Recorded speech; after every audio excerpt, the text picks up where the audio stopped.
All nations must stand together against the evil forces of radical Islamic terrorism, and we're doing that.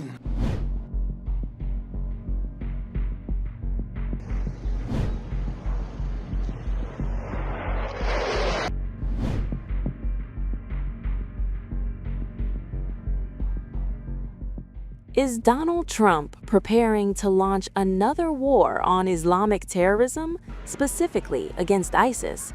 That question is gaining urgency tonight after a deadly terror attack targeting Jews in Australia and Trump's strongest language yet in response.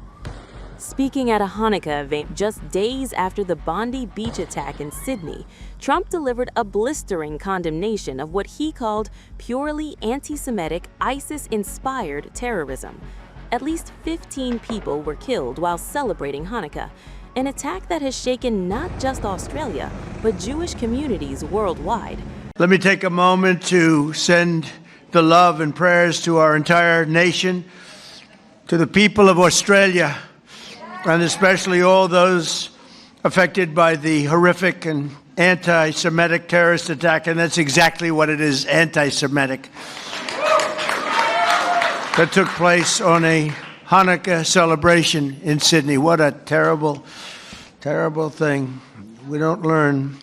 We're joined in mourning all of those who were killed, and we're praying for the swift recovery of the wounded. Some are very horrifically wounded, as you probably know. All nations must stand together against the evil forces of radical Islamic terrorism, and we're doing that. Trump called the assault horrific and evil. He offered condolences to the victims, praised a Muslim bystander who helped stop one of the attackers, and urged Jewish families not to live in fear. But beneath the words of sympathy was something sharper. Just one day earlier, Trump responded to another major blow, this time against American forces.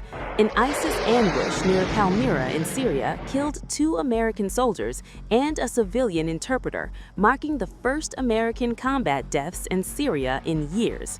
Trump's response was unambiguous. He promised very serious retaliation. He said ISIS would be held accountable, and he framed the attack as a direct strike on the United States. This wasn't just rhetoric, it was a warning. So, what does this all mean? Is Trump signaling a return to an all-out war on Islamic terrorism?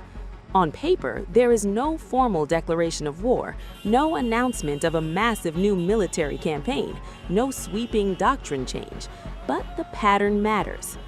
Trump is connecting the dots between the Sydney anti-Semitic attack, the loss of U.S. troops in Syria, and intelligence warnings that ISIS is regrouping after years of being pushed underground. He has repeatedly argued that ISIS is rising again and limited responses are no longer enough. Earlier this year, his administration authorized targeted strikes in Somalia, killing senior ISIS planners. Joint operations with local forces in Syria have continued quietly but steadily. Now, after bloodshed in both Australia and the Middle East, Trump's tone has hardened, from containment to confrontation. Still, it's important to be clear, Trump has not called for a global war on Islam, nor has he announced a large-scale invasion or troop surge. His focus, at least publicly, remains on ISIS and what he repeatedly labels radical Islamic terrorism, targeted, relentless, punitive. But history shows us something else. Major wars don't always begin with declarations. They often begin with retaliation, then escalation, then commitment. Tonight, the question is no longer whether Trump sees ISIS as a threat. That's clear. The real question is this: is the world witnessing the early stages of a renewed, expanded fight against Islamic terrorism, one triggered by rising attacks, anti-Semitic violence, and American casualties? Trump says ISIS will be crushed. What remains unknown is how far he's willing to go to do it.